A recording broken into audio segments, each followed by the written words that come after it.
ने अपनी और राम और लक्ष्मण अपनी बीवी को, यानी राम अपनी बीवी को तलाश करने के लिए और लक्ष्मण अपनी भाभी को तलाश करने के लिए जब निकल पड़े, तो रास्ते में कुछ एक मकाम पर पहुंचे तो क्या देखते हैं कि राम की बीवी यानी सीता की कान की बाली एक जगह पड़ी हुई थी। अब इधर राम ने कहा ये हमारी बीवी यानी सीता की बाली है।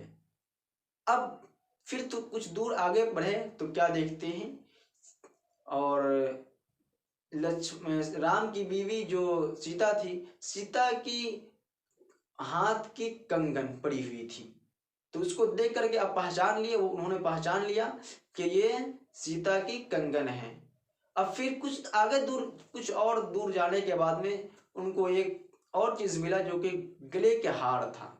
उस हार को देख करके राम ने पहचान लिया कि ये सीता का हार है। अब यहाँ पर तवज्जो दीजिएगा। अब थोड़ी दूर और आगे जाने के बाद क्या देखते हैं, जब एक पैर में जो पायल हम लोग आम जबान में कहते हैं, तो जो पैर के जो पायल आगे जाने के बाद ये मिला, तो इधर वहां पर ये लक्ष्मण जो थे, वो लक्ष्मण कहने लगे ये हमारी भाभी की पायल है।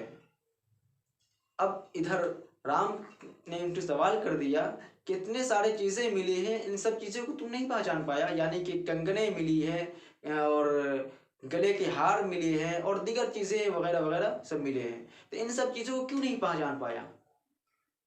तो लक्ष्मण कहने लगा भाई दरअसल बात यह है कि मैंने अपनी भाभी को पैर के अलावा कोई भी चीज देखा ही नहीं अभी तक, पैर के अलावा किसी भी चीज को मैंने नहीं देखा। तो इससे, इस रवायत से, इस हकायत से साफ साफ ये जाहिर हो गया कि हिंदुस्तान की पहली खवातीन थी, वो सब के सब पर्दे में रहा करते थे, पर्दे में रहा करती थी।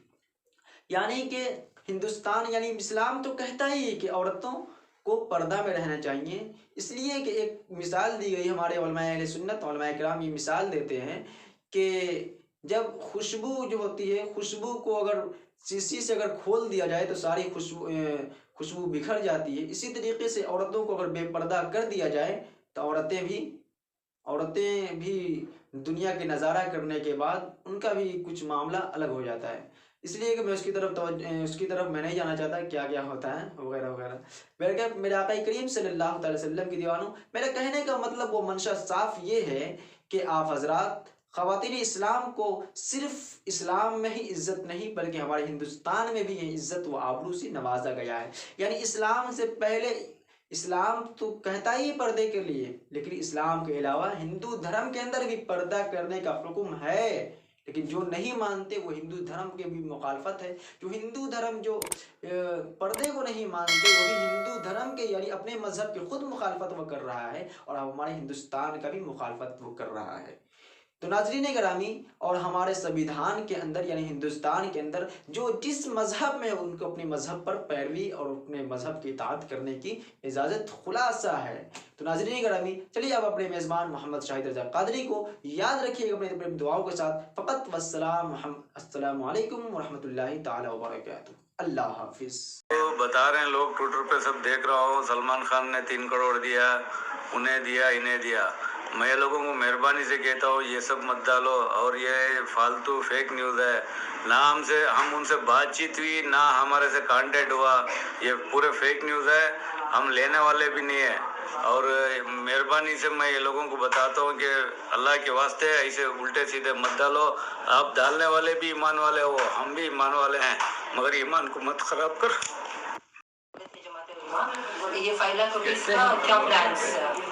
मैडम हमारे मत दो करने के बावजूद भी ये लोग लेकर को दिए। सो मेरे को फ़ोन में ये लोग बताए थे, मैंने मना किया था। मैं बोला कि भाई ज़कात फितरा मैं खुद निकालता हूँ, मैं लेने का आदमी नहीं हूँ, मेरे को ज़रूरत नहीं है करके बताया। इसके बावजूद भी हमारे उलमाए करम ने बोल दिया है पहुँचाना उनको। आज दोपहर को हमारी खुशी है, ये हमारा एक जज्बा है, एक प्यार से तुम्हें ये हदिया है, लेना ही करके बोल के दिए। और मैंने इनको इतना भी कहा था कि भाई देखो मेहरबानी से मत दो ये करके, फिर भी थोड़ा फोर्स करके हमारे को ये लोग